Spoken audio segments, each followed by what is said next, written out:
자, 이번에 사실 리뉴 여기 컨퍼런스 오는 게 그렇게 쉽지만은 않았습니다.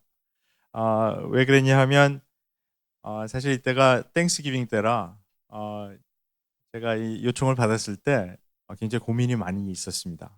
그 가족들을 놔두고 와야 되나 하는 그런 생각도 있었고 어, 또 11월 달에 여러 가지 이제 일정이 있어서 제가 고민을 하던 끝에 이제 오기로 하고 근데 와이프한테는 미안해서 한 달 동안 얘기를 못 하고 비밀로 숨겨두고 있다가 굉장히 사모님께서 이 기분이 좋으실 때를 이용해서 어, 사실은 땡스기빙 때 버스턴에 가야 된다 이렇게 얘기를 했습니다.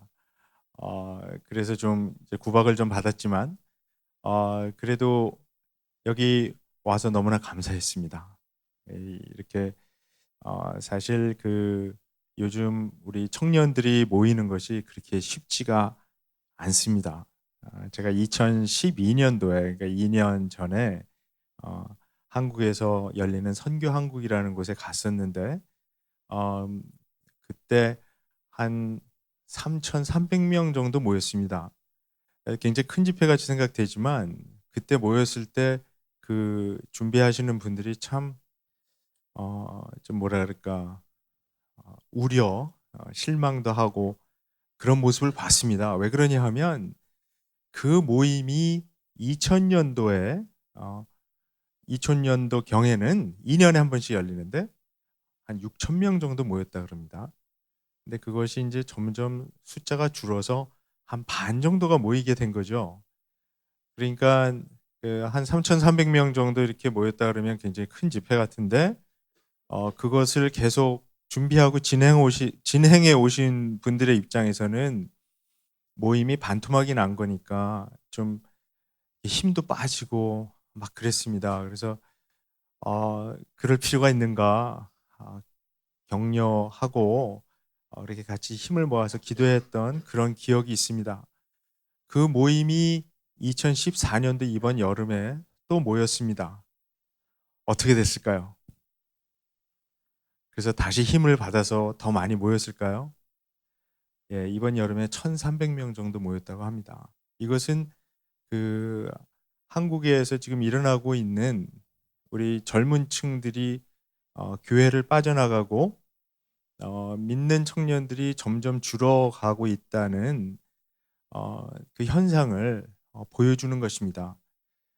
그래서 이제 들리는 얘기로는 그 집회 방향도 이렇게 대형 집회보다는 어, 좀 이렇게 소수라도 소수가 모여서 하는 어떤 방향을 바꿔야 되지 않느냐 뭐 여러 가지 의견이 오고 가는 것을 제가 계속 듣고 있습니다. 제가 사실 2년 전에 그 성교한국에 가서 이제 각 캠퍼스에서 미니스트리 하시는 그 분들의 이제 책임자들하고 이렇게 회의를 했는데 그분들에게서 들은 얘기가 사실 상당히 충격적이었습니다. 대학교 캠퍼스에서 이렇게 일하시는 분들의 얘기가 몇 년 전만 하더라도 대학생들 이제 신입생들이 들어오고 그러면 어, 이제 예수를 아는 학생들의 숫자를 한 3%, 4% 정도 봐야 한다 이렇게 생각을 하고 있었는데 제가 2년 전에 들은 얘기는 그 숫자를 이제 조정해야 된다 그런 얘기를 합니다. 1%로 바꿔야 된다. 신입생들이 100명이 들어오면 그 가운데서 한 명 예수 믿는 학생 찾는 거 굉장히 힘들어졌다 이제는. 그래서 뭔가 다 캠퍼스 미니스트리 하고 이러는 것에도 방향을 다 바꿔야 되고 하는 그런 고민을 하는 그런 모습을 보고 그 충격을 받았습니다. 이제 더 이상 한국의 대학생들이나 청년들에게 나 예수 믿는 사람입니다 하는 것이 쿨하게 보이지 않고 오히려 숨기고 싶은 그런 생각이 들 정도로 그냥 자기가 자신 있게 나는 교회 다니는 사람입니다. 뭐 이렇게 얘기하는 것이 이제는 쉬워지지 않은 너무 어렵게 된 그런 상황입니다. 그래서 청년들이 모이는 곳에 가면 제가 참 너무나 마음이 제가 좋습니다. 너무나 감사하고 특히 또 하나님께서 이 보스턴 지역에 저는 뜻이 있으셔서 여러분이 공부를 잘해서 여기 온 것이 아니라 하나님께서 뜻이 있으셔서 여기 보내셨다고 생각을 합니다. 또 이렇게 땡스기빙 이 시기에 여기 이렇게 모여서 매년 이 리뉴 집회를 하는 이것에 너무나 정말 감사한 마음이 제 막 넘쳐 흘러서 그냥 그런데 이렇게 감사한 마음이 넘쳐 흐를 때 조심해야 합니다.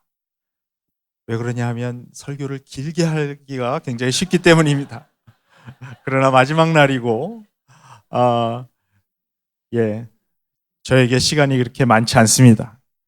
예, 시계를 풀어놓고 곧 마치도록 하겠습니다. 예, 이래놓고 굉장히 오래 가요. 자, 그런데 더 드리고 싶은 얘기가 많이 있지만 그런 얘기 다 자르고 이제 제가 마지막 말씀 드리겠습니다. 오늘 베드로전서 2장 그 9절부터 12절 그 중심으로 해서 우리 나그네와 거류민 말씀을 제가 드리겠습니다. 이제 어제 강의 때 또 어제 포럼 때 이 교회가 하나님이 이 땅에 허락하신 새로운 가족이라고 말씀을 드렸습니다. 그곳에서 새로운 생명이 태어납니다. 아기가 태어나고 그것은 거듭남이죠. 새롭게 태어나는 겁니다. 그냥 육체적으로 태어나는 것뿐만이 아니라 영적으로 다시 태어나는 것입니다. 그래서 거기에 새 생명의 역사가 시작이 되고 그 아기는 그 가족들 간의 도움을 받으면서 케어를 받으면서 순수하고 신령한 젖을 먹으며 자라갑니다. 하나님의 말씀을 먹으면서 자라가는 거죠. 그래서 그곳에서 이제 이 아이가 자라나서 그 성년이 되고 청년이 되고 어른이 돼서 또 다른 가족을 만드는 그런 일들이 계속 일어납니다. 근데 오늘 중점으로 보고 싶은 것은 뭐냐 하면 그 가족이 사는 집에 대한 얘기고요. 그 가족이 사는 그 집에서 어떤 일을 하는가. 그 안에서만 하는 것이 아니라 그 집 바깥에서 무슨 일을 하는 것인가. 거기에 이제 초점을 두고 말씀을 드리겠습니다. 그런데 그 가족이 사는 집을 마련하기 위해서 그 가족의 큰 형님이 되시는 예수님이라는 분이 하신 일이 하나가 있습니다. 그것은 자기가 버림을 받아 친히 그 집의 모퉁이돌, 주춧돌이 되신 것입니다. 그래서 우리 2장 4절부터 8절까지 먼저 한번 보면서 정리하고 가겠습니다. 2장 4절부터 이렇게 말씀합니다. 주님께 나아오십시오. 그는 사람에게는 버림을 받으셨으나 하나님께는 택하심을 받은 살아있는 귀한 돌입니다. 살아있는 돌과 같은 존재로서 여러분도 집 짓는 데 사용되어 신령한 집이 됩니다. 그래서 여러분은 예수 그리스도로 말미암아 하나님께서 기쁘게 받으실 신령한 제사를 드리는 거룩한 제사장이 되십니다. 성경에 이런 말씀이 있습니다. 보아라, 내가 골라낸 귀한 모퉁이돌 하나를 시온에 둔다. 그를 믿는 사람은 결코 부끄러움을 당하지 않을 것이다. 그러므로 이 돌은 믿는 사람들인 여러분에게는 귀한 것이지만 믿지 않는 사람들에게는 집 짓는 자들이 버렸으나 모퉁이의 머릿돌이 된 돌이요 또는 걸리는 돌과 넘어지게 하는 바위입니다. 그들이 걸려서 넘어지는 것은 말씀을 순종하지 않기 때문이며 또한 그렇게 되도록 정해 놓으셨기 때문입니다. 자, 이 말씀을 보면 그리스도인 공동체, 하나님의 영적인 집이 지어지는 단계가 6단계로 설명이 되어 있습니다. 첫 번째 4절에 살아있는 귀한 돌, 리빙스톤 예수님이 있습니다. 그런데 그 돌은 그냥 돌이 아니라 버려졌던 그런 돌입니다. 그래서 베드로는 이사야서 28장 16절과 시편 118편 22절을 인용하며 이것을 설명합니다. 건축자의 버린 돌이 집 모퉁이의 머릿돌이 된 것입니다. 그러나 사람들에게는 버림을 받았지만 하나님께로부터는 선택을 받는 돌입니다. 그래서 하나님에 의해서 다시 일으킴을 받아서 살아있는 돌, 리빙스톤이 된 것입니다. 제가 어저께도 잠깐 말씀을 드렸지만 이 히브리어로 아들이라는 말은 벤입니다. 여러분 벤 헐 아시죠? 영화. 그리고 돌이라는 히브리어 단어는 에벤입니다. 그래서 이걸 빨리 읽으면 발음이 비슷하기 때문에 이걸 갖고 이제 그 월드 플레이가 많이 일어납니다. 그래서 구약에 보면 이 장차 오실 하나님의 아들이 이 돌로 이 비유되는 적이 많이 있습니다. 예를 들면은 다니엘서 2장 같은 데 보면 거기 그 뜨인 돌, the carved stone이 날라와서 그 각 제국을 의미하는 그 신상을 쳐서 깨뜨리는 그런 장면도 나옵니다. 그러니까 이 stone하고 sun하고 이게 인터체인지가 일어나는 그런 일이 많이 있는데요. 여기서도 마찬가지입니다. 여기서 돌이 버림을 받았다는 것은 뭐냐 하면 장차 올 하나님의 아들이 버림을 받았다. 그런데 그 아들을 하나님께서 그냥 놔두지 아니하시고 빈디케이트해서 그 아들을 다시 세우셔서 살아있는 돌, 살아있는 아들로 만들어 주신 것입니다. 그 돌에게로 하나님의 인자하심을 맛보고 신령한 젖을 사모하는 사람들이 나오게 됩니다. 그래서 그 산 돌하고 연결된 사람들은 또한 산 돌들이 됩니다. 우리말 성경에는 이것을 다 단수로 처리했기 때문에 보기가 쉽지 않은데요. The living stones, 산 돌들이 됩니다. 그래서 이 주춧돌이 대신 가장 중요한 돌이 파운데이션 스톤이 대신 그 예수님과 이 다른 돌들이 연결이 되면서 이 돌들도 다시 살아나게 됩니다. 원래 죽어있던 돌들이 다시 살아나는 리빙 스톤스가 되는 그런 역사가 일어나게 됩니다. 그래서 우리는 뭡니까? 돌입니다. 우리 서로 한번 보면서 인사하겠습니다. 우리는 돌입니다. 예. 예. 예. 돌뿐만 아니라 우리는 아이죠. 돌아이. 우리 다 돌아이들입니다. 예. 그래서 우리가 다 산 돌들이 돼서 이 돌들이 다 연결이 됩니다. 그래서 우리가 여기서 그리고 있는 이미지는 뭐냐 하면 이 집을 짓는 데 있어서 이 돌로 이렇게 집을 짓는 것을 한번 상상해 보시기 바랍니다. 가장 중요한 살아있는 돌이 있고 그 돌하고 연결되어져야만이 우리도 살아있는 돌이 될 수 있습니다. 그래서 그 돌들이 차곡차곡 쌓여서 이제 집이 지어지는 것입니다. 근데 그 집을 베드로는 어떻게 설명하고 있냐면 신령한 집, 오이코스 푸누마티코스. 이것은 성령의 집이라는 뜻입니다. 성령의 집. 어떻게 성령의 집? 고린도전서 3장 16절에 보면 너희가 하나님의 성령이 계시는 곳인지 알지 못하느냐. 너희 중에 하나님의 성령이 계시는지 알지 못하느냐 이렇게 말씀합니다. 그리스도인들이 모이는 곳, 어떤 이 벽돌로 이런 건축물을 의미하는 그런 집이 아닌 그리스도인이 모여서 만든 이 공동체에는 성령께서 내려오셨습니다. 우리 사도행전 2장에 보면 그 초대교회 교인들이 모여 있을 때 이제 마가의 다락방이라고 보통 그러죠. 120문도가 모였다. 그런데 그 오순절 때 그 성령께서 내려오시는 장면이 거기 이제 기록이 되어 있습니다. 구약부터 이렇게 쭉 읽으시는 분들은 이것이 그 창세기 11장에 나오는 바벨탑 사건의 완전한 반전이라는 것을 깨닫게 됩니다. 왜 그러냐면 바벨탑 사건에서는 사람들이 언어가 달라지면서 흩어지기 시작했는데 사도행전 2장에 보면 성령께서 내려오시니까 사람들이 전부 다 언어가 통하게 됩니다. 그러니까 완전히 반전이라는 걸 알 수가 있는데요. 그 이제 창세기 11장에 나오는 바벨탑 그 사건이 한 가지 그 많이들 오해를 하는 것이 있는데 그게 뭐냐하면 보통 우리가 이제 그 바벨탑을 사람들이 쌓아서 하늘에 닿게 하겠다. 그거를 어떻게 보통 읽냐 하면은 자기들이 이제 그 바벨탑을 쌓아서 하늘로 올라가겠다라고 이렇게 잘못 읽는데 그게 아니라 그 고대 근동에 있는 다른 그런 계단을 쌓고 이렇게 올라가려고 하는 그런 건축물들이 그런 유적들이 사실 아직도 많이 남아 있는데요. 보통 지거렛이라고 합니다.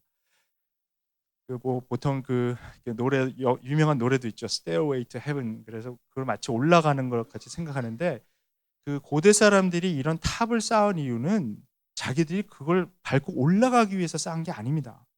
바벨탑도 마찬가지고요. 그 탑을 밟고 올라가겠다라는 얘기가 아니라 그것을 쌓아서 하늘에까지 이렇게 다다르게 하면 그곳에서 신이, 자기들이 섬기는 신이, 그러니까 하나님이 그 탑을 타고 내려오는 것을 원하는 겁니다.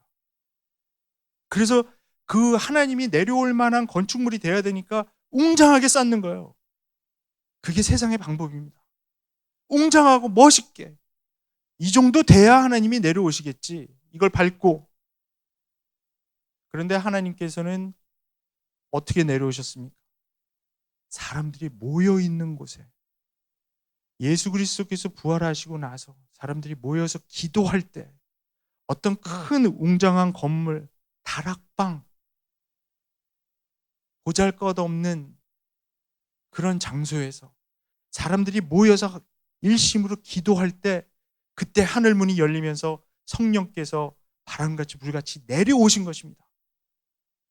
사람들이 하늘로 올라가려는 것이 아니라 성령께서 내려오신 것입니다. 내려오셨을 때 사람들의 언어가 소통이 되며 커뮤니케이션이 일어난 거죠. 소통이 되고 사람들이 서로 다 알아듣게 된 것입니다. 바벨탑 사건에 완전히 반전이 일어난 거죠. 자, 그래서 이 그리스도인 공동체는 하나님의 가족이자 또한 성령께서 거하시는 신령한 집, 오이코스 푸누마티코스입니다. 이 신령한 집에서 그러나 또한 할 일이 있습니다. 그것은 그 집에 모인 이 가족들이 놀랍게도 베드로는 다 거룩한 제사장이라고 선언하고 있다는 것입니다. 이것은 그 구약 시대에 유대인들 중에 아주 소수의 사람들만 제사장 역할을 하던 것들이 이제는 성령을 받은 모든 사람들이 다 거룩한 제사장 역할을 할 수 있다라는 것입니다.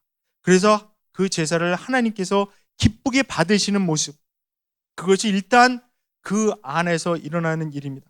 그 가족에서 일어나는 일이고요.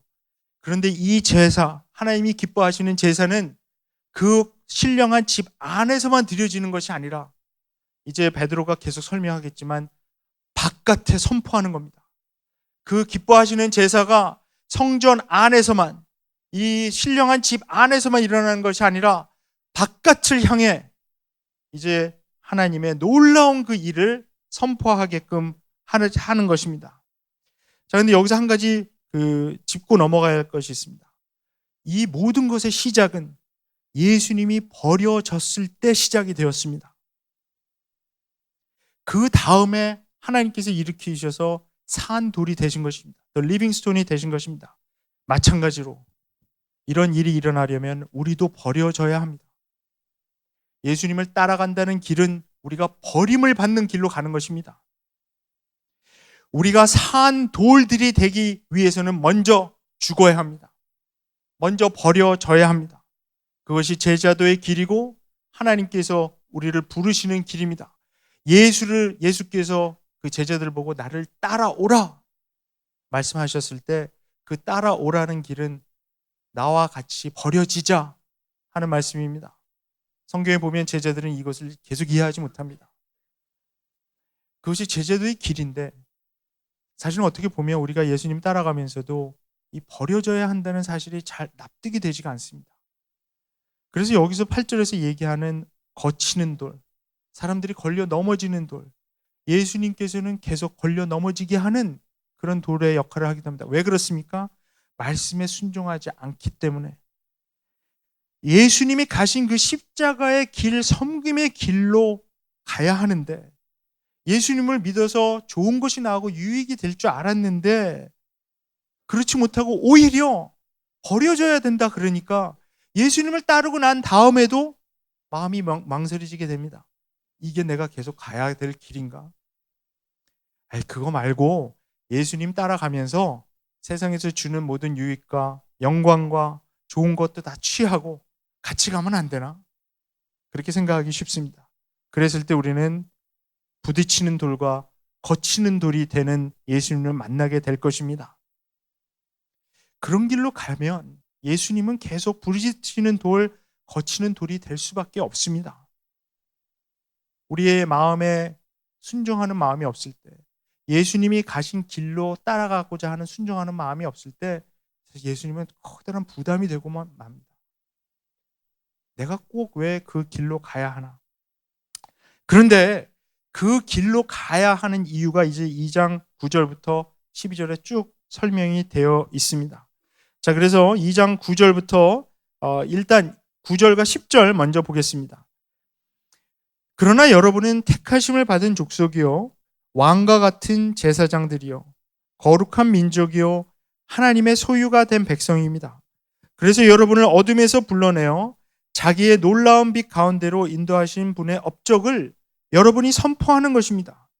여러분이 전에는 하나님의 백성이 아니었으나 지금은 하나님의 백성이요 전에는 자비를 입지 못한 사람이었으나 지금은 자비를 입은 사람입니다. 자, 그래서 이제 이렇게 예수님의 그 살아있는 돌과 연결되어서 살아있는 돌들이 된 우리들이 이제 세상을 향해서 해야 할 일이 나옵니다. 그런데 베드로는 그 일을 이야기하기 전에 우리들이 어떤 태스크를 해야 되는 그것을 이야기하기 전에 우리의 정체성을 먼저 이야기합니다. 다시 확인하는 것입니다. 우리의 아이덴티티를 얘기합니다. 택하신 족속, 왕 같은 제사장, 거룩한 민족, 하나님의 소유가 된 백성입니다. 제가 시간을 보니까 이걸 하나하나 다 다루면 오늘 시간이 다 갑니다. 그래서 딱 한 개만 여기서 설명하겠습니다. 그것은 거룩한 백성입니다. 거룩한 민족, 거룩한 민족. 사실 하나님께서 우리를 택하셨을 때, 예수 그리스도를 통해서 우리를 택하셨을 때 전에는 아무것도 아니었어요. 그러니까 여기 지금 우리 그 10절에 보면 이 번역을 굉장히 아주 순화시켰습니다. 그러니까 여러분이 전에는 하나님의 백성이 아니었습니다. 그렇게 번역을 하고 있지만 그 직역을 하면 뭐냐면 우리가 전에는 no people, 그냥 아무것도 아니었다는 거예요. no people이었는데 God's people이 됐다. 그런 말씀을 하는 겁니다. 그러니까 전에는 정체성이 사실 없었던 사람들인데 갑자기 정체성이 생겼다는 거예요. 하나님의 백성이 됐다는 건데, 그런데 그것도 그냥 하나님의 백성이 아닌 거룩한 백성. 여러분, 우리들이 다 잘 아는 이 주기도문에 보면 우리가 하늘에 계신 우리 아버지요, 그 다음에 뭐라 그럽니까?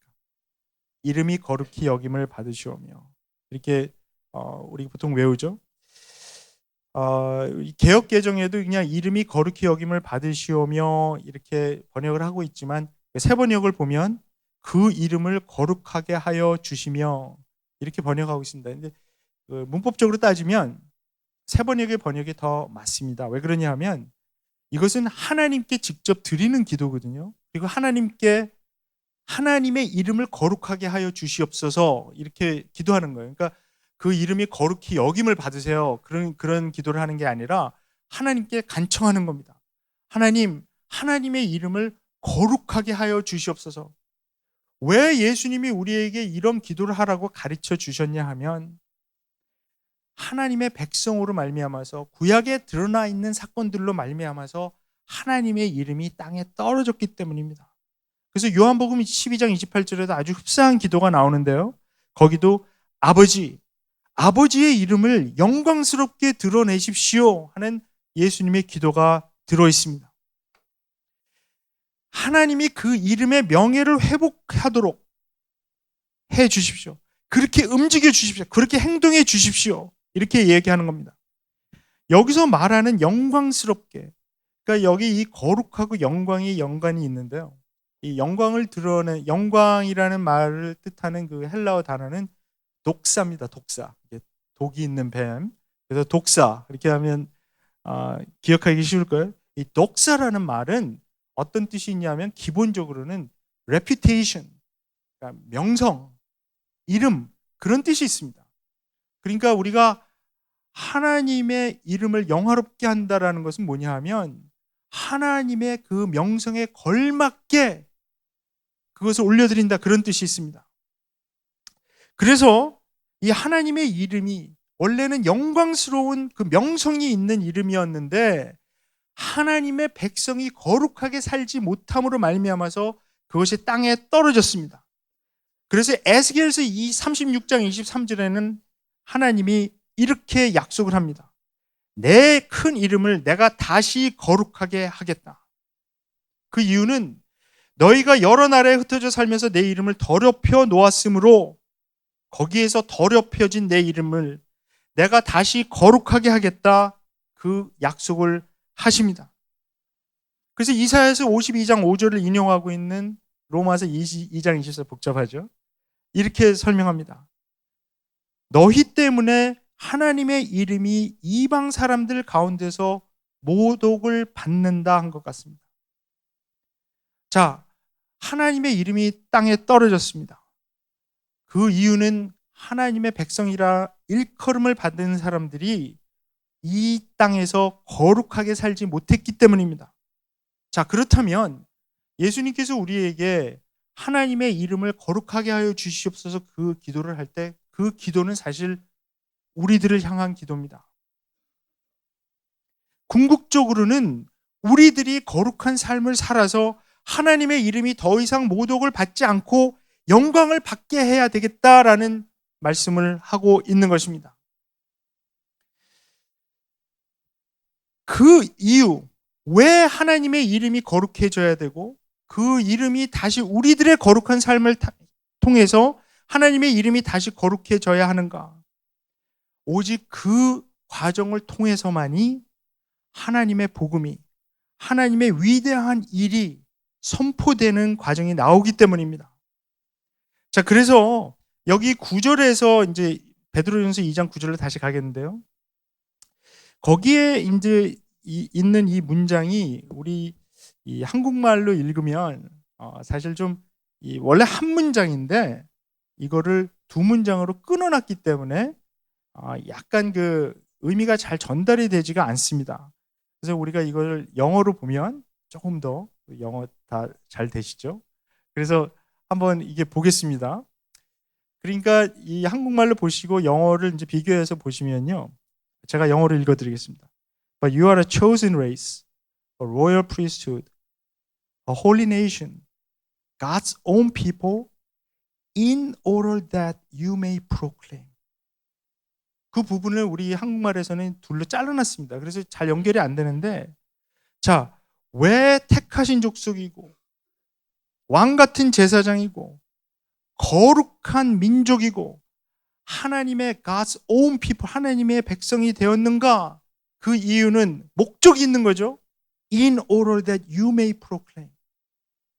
우리가 거룩하게 살아야 되고 하나님의 이름을 거룩하게 만들어야 되는 이유는 우리가 하나님의 이 놀라운 일들을, 하나님의 이 위대한 일들을 선포해야 되기 때문입니다. 거룩한 하나님의 백성이 되게 하신 목적은 하나님의 위대한 일을 선포하게 하려는 것. 자, 그 일이 가능하게 되려면 우리의 삶이 거룩해져야 합니다. 여기 거룩이라는 의미는 분리됐다, 달라졌다, set apart 된 그런 것을 의미합니다. 그래서 그것을 이제 구체적으로 11절과 12절에서 이제 말씀을 하고 있는데요. 그래서 11절에 보면 이렇게 말씀합니다. 사랑하는 여러분, 나는 나그네와 거류민 같은 여러분에게 권합니다.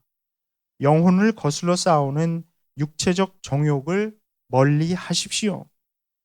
자, 하나님이 선택해서 새로운 이름을 주시고 사명을 주시고 거룩한 민족이다, 거룩한 사람들이다, 이렇게 선언해서 하나님의 일을 하게 하는데, 이제 정체성을 이 땅에 사는 우리 땅에 사는 우리들에게 있어서 아주 중요한 정체성을 우리에게 주십니다. 그것이 바로 나그네와 거류민이라는 정체성입니다. 그런데 이게 그렇게 해석하기 쉬운 문구가 아닙니다. 왜냐하면 그 당시 이제 그 로마 제국에서 보통 사람들의 그 신분, 그 스테러스를 보통 한 4가지 정도로 나누는데요. 완전 로마 제국의 그 시민은 이제 폴리타이라고 했습니다. 풀 시리즌이죠, 이 사람들이. 그런데 그 밑에 누가 있냐 하면 바로 이 나그네, 파로이코이, 파라피도미스, 이 사람들이 있습니다. 그게 지금 여기 그 베드로가 사용하는 문구입니다. 그 다음에 이제 스트레인저가 있습니다. 그래서 제노이라고 하는데, 그 다음에 이제 맨 마지막에 둘로이, 노예들이 있습니다. 그래서 지금 베드로가 여기서 그 사용하고 있는 이 표현은 그 full citizen 폴리타의 바로 밑에 있는 것을 형성합니다. 이것은 이 사람들은 어떤 사람들이냐 하면 그곳에 사는 사람들입니다. 그러니까 여기 이 나그네라는 의미를 갖다가 잘못 오해해서 그냥 잠시 거쳐가는 그 행인이다 이렇게 생각하면 안 되고요. 그래서 그 가장 좋은 이 번역이 뭐냐면 resident aliens죠. resident aliens. 우리 혹시 영주권을 받아보신 분들은 여기 보통 그린카드라 그러는데 저도 미국 이민 처음 왔을 때 그거 받았는데 거기 resident alien이라고 써 있습니다. 그 이야기는 뭐냐 하면 여기 살기는 사는 사람입니다. 그러니까 영주할 수 있는 권한이 있는 사람이죠. 그러나 시민권은 아직 없는 사람들. 그러니까 여기가 영원한 시민권이 아니에요. 저는 이제 시민권 받았기 때문에 그 그린카드가 없지만 그래서 여기 이 정체성이 굉장히 흥미로운 게 뭐냐 하면요. 먼저 이거를 좀 분석을 해보면 이 파로이코스라는 이 말, 이 나그네라는 말은 합성어입니다. 이 파라라는 전치사하고 오이코스는 집이라는 뜻이고요. 이 파라라는 그 뜻은 besides, 그러니까 집 밖에 있는 사람이라는 그런 문자적인 의미를 가지고 있습니다. 그러니까 무슨 얘기냐 하면 집 밖에서 이렇게 떠도는 사람들이죠. 그리고 파라피데이모스라는 그 뜻은 뭐냐 하면 그 gathering, 파라하고 그 데이모스라는 그 gathering이 있는데 사람들이 모이는 곳에 바깥에 있는 사람입니다. 그러니까 여기 두 가지 의미가 여기 들어 있습니다. 집 바깥에 있는 사람이라는 의미와 어떤 사람들이 모여 있는데 거기 끼지 못하고 바깥에 있는 사람들이라는 거죠. 이건 문화적으로 그 당시 로마 제국의 이 문화와 완전히 동화되지 않은 모습을 여기서 보여주고 있습니다. 분명히 거기서는 살고 있습니다.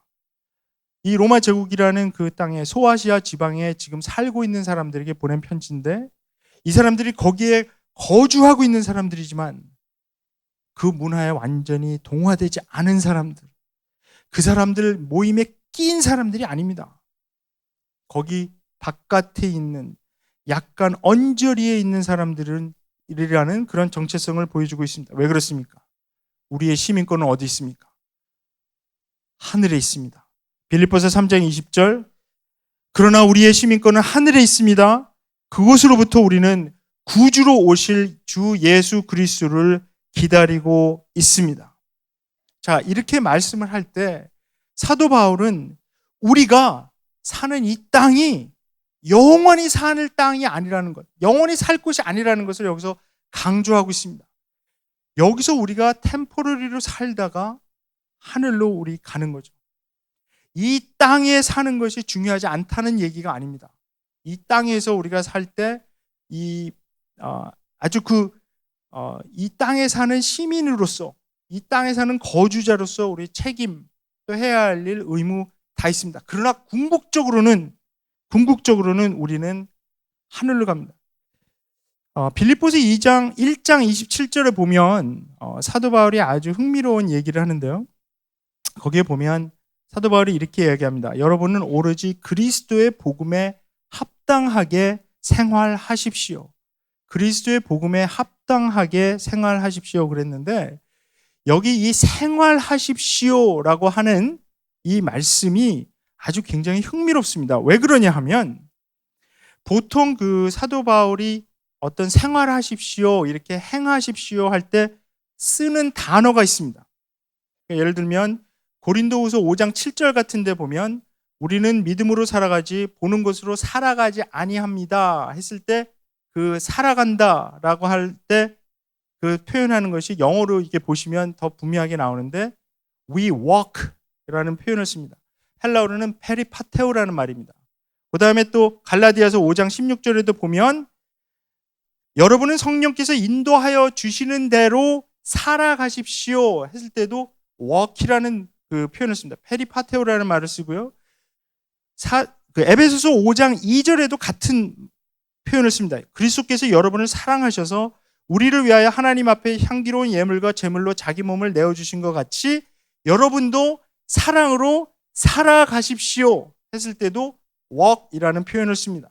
그래서 보통 이 용례를 다 찾아보면, 제가 세 군데밖에 안 보여드렸지만 10군데가 있는데 그걸 다 찾아보면 사도 바울은 아주 컨시스턴트하게 어떤 살아가십시오, 생활하십시오, 행하십시오 이런 이야기를 할 때 보통 이 walk이라는 표현을 씁니다. 페리파테. 왜 그러냐 하면 히브리어 사상에서 이 걷는다, 할락이라는 단어인데 이 걷는다라는 것은 율법에 맞추어서 걷는다라는 의미를 가지고 있기 때문에요. 이것을 헬라어로 이제 번역을 해서 보통 이 살아간다, 행한다 할 때 이런 표현을 쓰는 것입니다. 그런데 오직 빌립보서 1장 27절에만 다른 단어를 쓰고 있습니다. 그 단어는 폴리튜오마이라는 단어입니다. 이 폴리튜오마이라는 단어는 왜 굉장히 인트레스팅하냐면, 왜 아주 흥미롭냐 하면 이것은 시민으로서 살아간다라는 의미를 가지고 있기 때문입니다. 자, 이게 도대체 이게 무슨 뜻일까요? 그것은 예수 그리스도의 복음이라는 말하고 관계가 있습니다. 사도 바울은 이 빌립보에 사는 사람들에게 편지를 쓰면서 그들이 아주 빠져 있었던 로마 제국의 복음, 거기에 따라서 살지 말고 로마 제국의 시민으로서 의무를 다하면서만 살지 말고 진정한 우리의 시민권은 폴리투마입니다. 헬라어로. 그 시민권이 하늘에 있으니까 하늘을 보면서 그 하늘에 있는 시민권을 대변하는 그리스도의 복음에 맞게 하늘의 시민으로서 살아가십시오 해서 폴리튜오마이라는 말을 거기 사용하고 있는 겁니다. 그러니까 여기 베드로 전서에서 이야기하는 것하고 아주 상통합니다. 왜냐하면 베드로도 우리를 폴리타이라고 부르지 않습니다. 이 땅에 사는 시민이라고 부르지 않습니다. 뭐라고 부릅니까? 파라이코이, 나그네입니다. 거류민입니다. Resident aliens.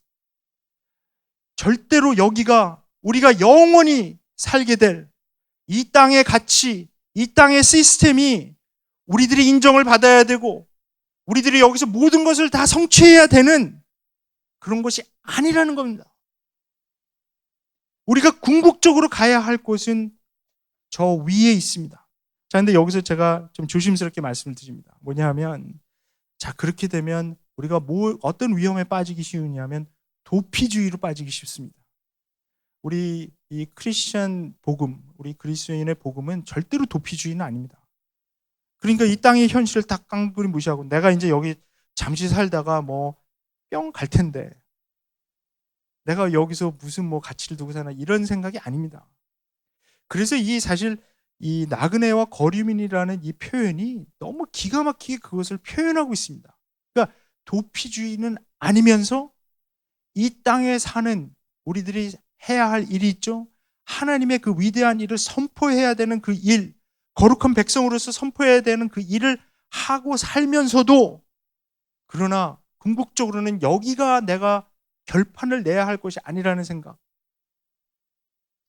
제가 이런 말씀을 드리는 것은 사실 저도 제가 잠깐 어제도 얘기한 것 같은데 제가 이제 목회하고 있는 그 교회가 저희 사는 데서 한 1시간 정도 떨어진 대학 캠퍼스에 있는 교회입니다.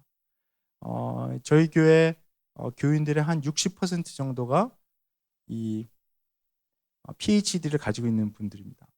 PhD가 무슨 뜻인지는 아시죠? 아시죠? Permanent Head Damage.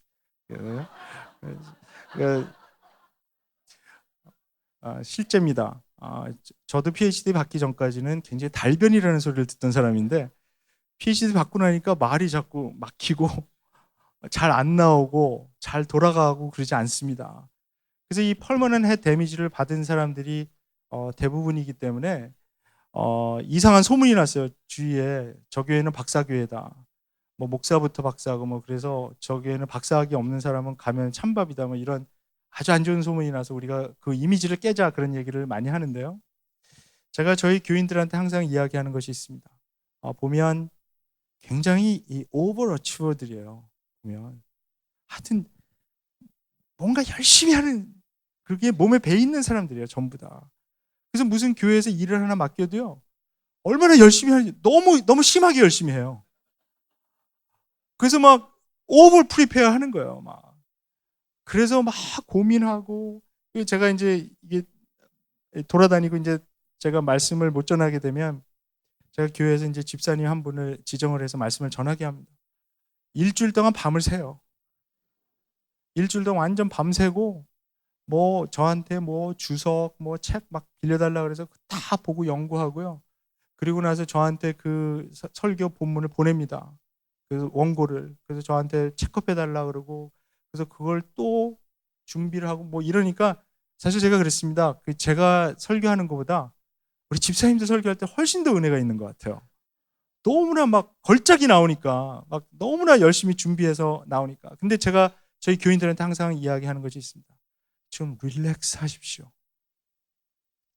왜냐하면 너무 어렸을 때부터 공부하고 그거를 성취하고 또 그걸로 인정받고 하는 그거에 너무나 너무 심하게 훈련이 돼 있는 분들이에요. 그래서 제가 항상 이야기합니다. 한 발짝 물러나서 좀 이번에 실험하는 거 꼭 그렇게 성공 안 해도 됩니다. 그렇게 얘기합니다. 얼마 전에는 저희 교회 집사님 한 분이 좀 이렇게 상당히 한 몇 주 동안 좀 다운돼 보이는 그런 분이 한 분 계셨습니다. 그래서 제가 왜 그런지는 모르겠고 그냥 느낌으로 왜 저분이 좀 약간 그 우울증이 왔나 하는, 너무나 좋으신 분인데 그렇게 생각하고 있었는데, 나중에 그분의 와이프로부터 얘기를 들어보니까 그 시기가 언제냐면 이 노벨 물리학상이 발표되면서 굉장히 이분이 디프레션에 들어갔습니다. 어, 왜 그러냐면 받을 뻔했거든요. 받을 뻔했는데 같이 연구하던 사람이 받았어요. 같이 연구하던 사람이 받았는데 그 사람이 이제 자기 랩으로 같이 가자 그러는 거를 그 와이프가 반대해서, 그 집을 옮겨야 되기 때문에 반대해서 안 갔답니다. 안 갔는데 너무나 그 이제 박사과정 있을 때부터 친하게 지내고 같이 연구하던, 그래서 이제 그분이 그 발표 났을 때 이분의 이름을 이제 공헌한 사람이다라고 이제 같이 멘션은 해줬대요. 그렇지만 그 멘션 하나 받는 거하고 물리학상을 받는 거하고는 다른 거잖아요. 그러니까 이분이 한 3주 동안 굉장히 그 막 디프레션에 뭐 그런 분들이에요. 그래서 제가 항상 얘기합니다. 좀 릴렉스 하십시오. 여기서 다 결판 나는 거 아닙니다. 사실 그렇지 않습니까, 여러분? 끝이 없지 않습니까? 학부 졸업하고 석사 받아야 되죠. 석사 받으면 뭐 합니까? 또 박사 받아야 되죠. 그래서 끝난 줄 알았죠. 안 끝났어요. 포닥해야죠, 이제. 포닥 3년 하고 끝난 줄 알았죠. 잘 안 되면 한 번 더 해야 됩니다. 저희 교회에 포닥 지금 3번째 하시는 분이 있습니다. 4번째로 갈지도 몰라요, 지금. 애들 다 컸어요. 한국에서 유학 나올 때는 어마어마한 꿈을 갖고 나왔는데 이분 너무너무 겸손해졌어요. 그러고 있죠. 아니, 그래서 포닥 끝나고 그 다음에 교수 되면 다 된 겁니까? 뭐 제가 한국 사정은 잘 모르니까 미국에서 어시스턴트 프로페서 되면 다 됩니까? 안 됩니다. 어시스턴트 프로페서 3년 계약 2번 해서 테니어 받아야 돼요. 테니어 받으면 끝난 줄 알았죠? 테니어 받아도 안 끝나요. 근데 여러분, 통계가 뭔지 아십니까? 박사학위 공부할 때 이혼율 굉장히 높습니다. 이 미국 경우에요. 박사학위 끝나고 테니어 받는 그 때까지 보통 6년에서 7년 걸리는데, 그때의 이혼율이 박사학위 할 때 이혼율의 2배로 뜁니다. 만신창이가 되는 거예요. 그래서 제가 가르치는 과목이 사실 신학 과목인데도 불구하고 제 주위에 이혼한 교수들 굉장히 많이 있습니다. 너무 뭐 공부하고 책 쓰고 뭐 논문 쓰고 이러다 보니까 가족을 돌볼 어떤 경황이 없는 거죠. 아니 그래서 테니어 받고 어소시에이트 프로페서 되고 그다음에 풀 프로페서까지 가면 끝난 줄 알았죠. 인생이 약 올리는 것 같아요. 풀 프로페서 되면 그래도 안 끝나요. 저도 한 3년 전에 받았어요. 근데 안 끝났어요. 풀 프로페서 되니까 그다음에 또 뭐가 있죠? 인다우 체어 또 받아야 되잖아요. 인다우 체어 받아야 그래도 좀 뭐 교수라 그러는데 어디 가서 명함 내밀 때 그 무슨 프로페서 앞에 뭐 이름 붙는 거 있잖아요. 그거. 그게 또 이제 신경이 쓰이기 시작. 응? 그래서 그거 받으면 또 끝나나요? 안 끝나요. 또 있어요. 그렇게 다람쥐 쳇바퀴 돌듯 살아갈 것인지 여러분이 성취하고자 하는 골이 무엇인지 전 모릅니다. 그러나 그 트랙으로 들어가지 마세요. 한 발짝 물러서서 한 발짝 물러서서 잘 보세요. 내가 이 시스템으로 그냥 계속 여기 쫓기면서 내 평생을 살아갈 것인지 아니면 정말 예수님 따라갈 것인지. 여러분, 제가 조심스럽게 말씀을 드립니다. 이 펄머넌 헤드 데미지 받으려고 노력을 하다가 정말 노력을 했는데 그러다가 중간에 포기하신 분들 상당히 있어요. 저희 교회도요. 그분들 다 불행한 거 아닙니다. 그렇다고 여러분 보고 지금 포기하라는 얘기가 아니라 무슨 얘기냐면 인생의 끝이 아니라는 거예요. 제가 그동안에 이게 좀 카운셀링하고 상담한 어떤 그 자매님도 한국에서는 정말 온갖 기대를 다 받고 엄청난 온 가족 친족의 그 기대를 한 몸에 받으면서 미국에 유학 왔습니다. 어렸을 때부터 신동 얘기를 듣던 자매입니다. 공부해서 뭐 무슨 전국에서 랭킹에 드는 그런 자매였는데 미국에 와서 콜스월까지는 잘 했는데 퀄리파잉 끝나고 논문 쓰는데 문제가 생겼어요. 교수랑 문제가 생겼습니다. 교수가 사인 안 해요. 사인 안 해요. 계속 괴롭혀요. 계속 트집 잡고 1년, 2년, 3년 계속 갑니다. 한국에서는 언제 학위 마치냐고 너 그러다가 네 자리 없어진다고 계속 연락 오고 그러는데 교수는 고집을 부립니다. 이 자매가 우울증에 걸렸어요. 그래서 거의 정말 막판까지 갔습니다. 내 인생은 의미가 없다. 내가 박사학위 못 받으면 나는 끝이다. 내가 한국 돌아가서 어떻게 이 사람들 내가 대하나. 나한테 그동안에 서포트 해준 이런 모든 사람들, 내 가족들, 내 이름을 더럽혔다. 막 이런 생각이 막 들면서 잠 불면증으로 시작하잖아요, 보통. 잠 못 자고 우울해지고 끝장을 보려 그러다가 기도하면서 여러 상담 받고 또 여러분들이 도와주고 그래서 간신히 회복해서 그 이제 마침 그 저희 동네 이 은퇴하신 이 화학 교수님이 이제 오시게 됐는데 그분하고 어떻게 연결이 되면서 이렇게 잘 풀렸어요. 간신히. 근데 그때도 제가 느낀 게 뭐냐 하면 여기다 목숨 걸지 않았으면 좋겠다라는 거예요. 왜냐면 여기서 다 끝장 볼 거 아닙니다. 한 발짝 물러나세요. 릴렉스 하시고. 정말 내가 예수님 잘 믿는 길이 내가 이 PhD 맞춰서 이 논문이 정말 뭐 내 논문 때문에 세계에서 학회가 열리고 막 이름이 뜨고 나중에 뭐 노벨 이게 아니고 그게 가장 중요한 게 아니고요. 그게 가장 중요한 게 아니고요.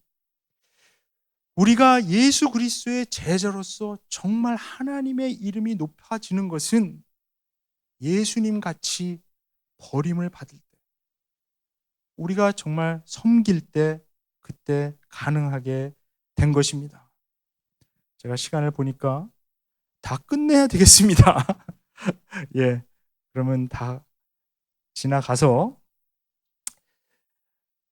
그래서 우리가 그 나그네와 거류민으로 살면서 하나님의 이름을 거룩하게 하는 그 삶을 통해서 하나님의 위대한 일과 하나님께서 이때까지 우리에게 해주신 일, 예수 그리스도께서 어떻게 버림을 받고 다시 살아나게 되셨는지 그것을 선포하면서 우리가 나갑니다.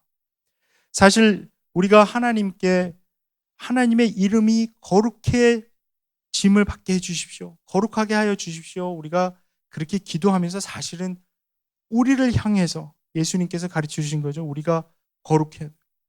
근데 우리의 삶이 거룩해지려고 하면 사실 우리의 힘으로는 불가능하다는 것을 깨닫게 됩니다.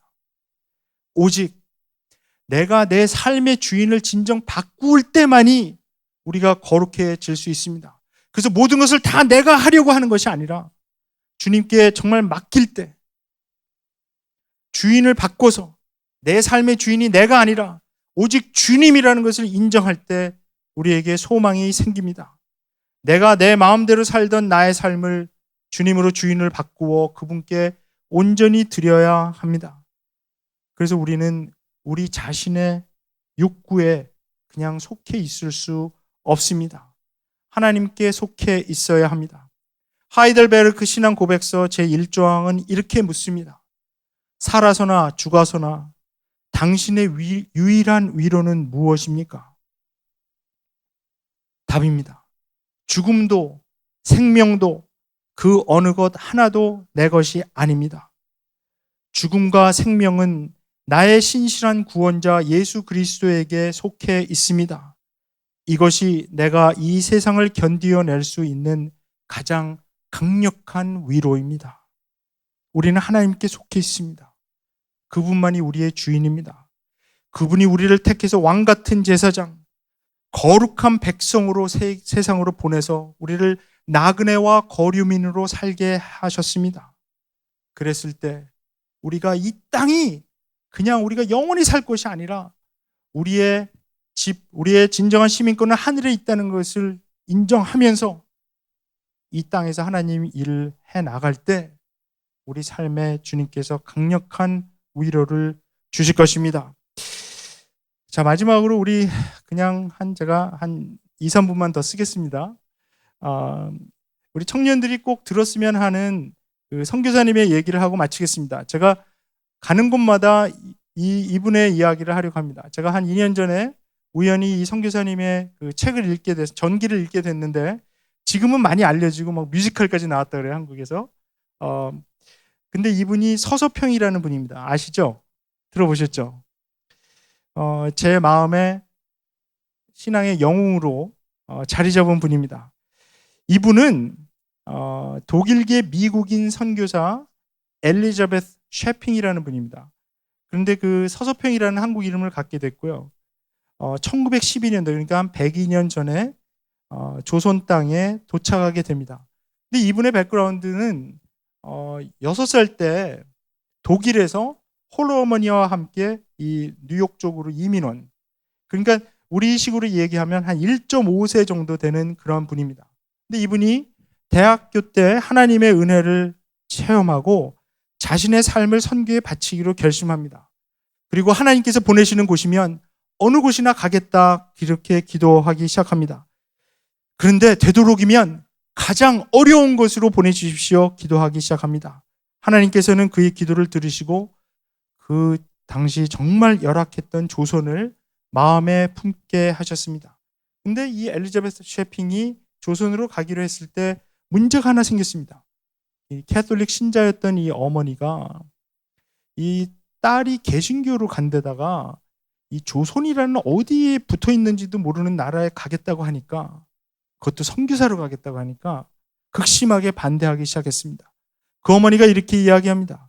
내가 너를 선교사 따위를 만들려고 이렇게 고생하면서 교육시켰는지 아느냐. 우리말로 하면 내가 투잡 세잡 뛰면서, 저도 이민 와서 많이 들었던 얘기입니다. 우리가 여기 미국이면 왜 한지 알아? 저는 훌륭한 부모님 둬서 한 번도 그 얘기 안 들었지만 저희 친구들, 같은 교회 친구들 얘기 많이 들었습니다. 우리가 왜 이민하는지 아냐? 다 너를 위한 거야. 근데 왜 공부 안 하고 막 이런 식으로 나가는 거죠. 근데 이 어머니가 그렇게 반대하다가 결국 모녀의 연을 끊어버렸습니다.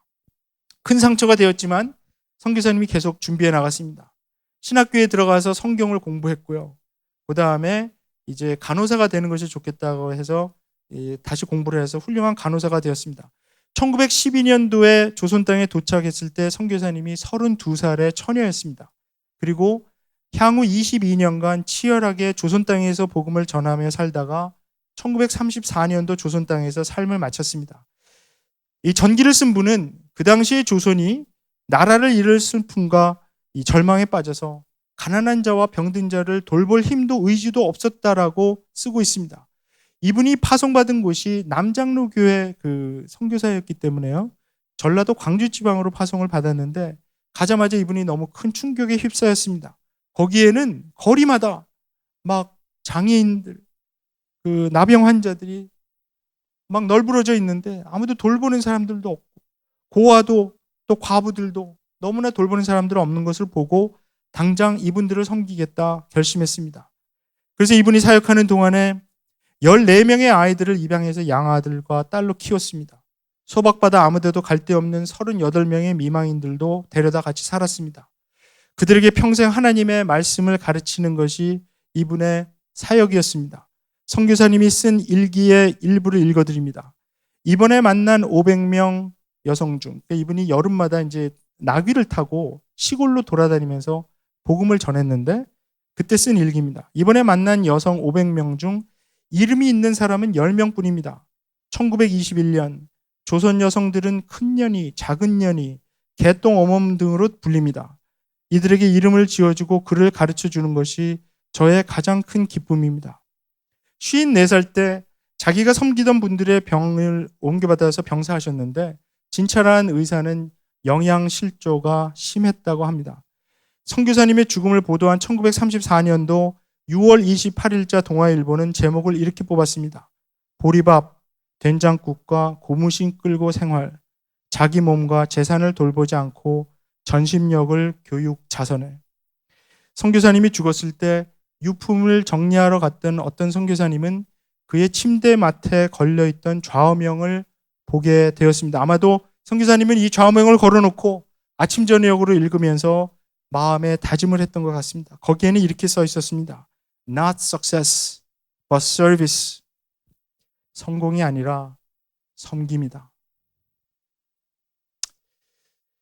제 연구실 그 컴퓨터 모니터 앞에 제가 아침마다 읽고 하루를 시작하는 성경 구절이 있습니다. 시편 116편 12절부터 14절입니다. 주님께서 나에게 베푸신 모든 은혜를 내가 무엇으로 다 갚을 수 있겠습니까? 내가 구원의 잔을 들고 주님의 이름을 부르겠습니다. 주님께 서원한 것은 모든 백성이 보는 앞에서 다 이루겠습니다. 시편 기자가 이렇게 묻습니다. 하나님께서 내게 주시는 모든 은혜를 무엇으로 보답할꼬? 나의 성공으로? 나의 학위로? 나의 업적으로? 나의 돈으로? 아닙니다. 섬김이 정답입니다. 너무나 많은 사람들이 내가 세상에서 성공한 것 가지고 하나님께 무슨 보너스 드리듯이 은혜 갚겠다고 나섭니다. 그렇게 될 수 없습니다. Not success, but service. 성공이 아니라 섬김입니다. 나그네와 거류민으로 우리를 부르신 하나님께서는 우리가 이 땅에 살면서 성공으로 하나님 복음 전하라고 말씀하시지 않고 예수를 따라 버려지라고 말씀하십니다. 갑이 되지 말고 을이 되라고 하십니다. 예수님께서 보여주신 섬김은 자기가 당연히 누릴 수 있는 모든 지위와 권리, 영광, 명예 포기하고 완전히 낮아지셔서 섬기는 것입니다. 하나님께서 우리에게 부르신 그 부름은 우리도 예수님을 따라 완전히 낮아져서 섬기는 길입니다. 이번 이 리뉴 이 집회에 참석한 우리 모든 청년들 또 성도님들께서 세상에서 성공한 것 가지고 나서서 하나님께 은혜 갚겠다고 그러지 말고 정말 낮아져서 섬김으로 하나님 섬기게 되기를 하나님의 은혜를 갚게 되기를 주님의 이름으로 축원드립니다.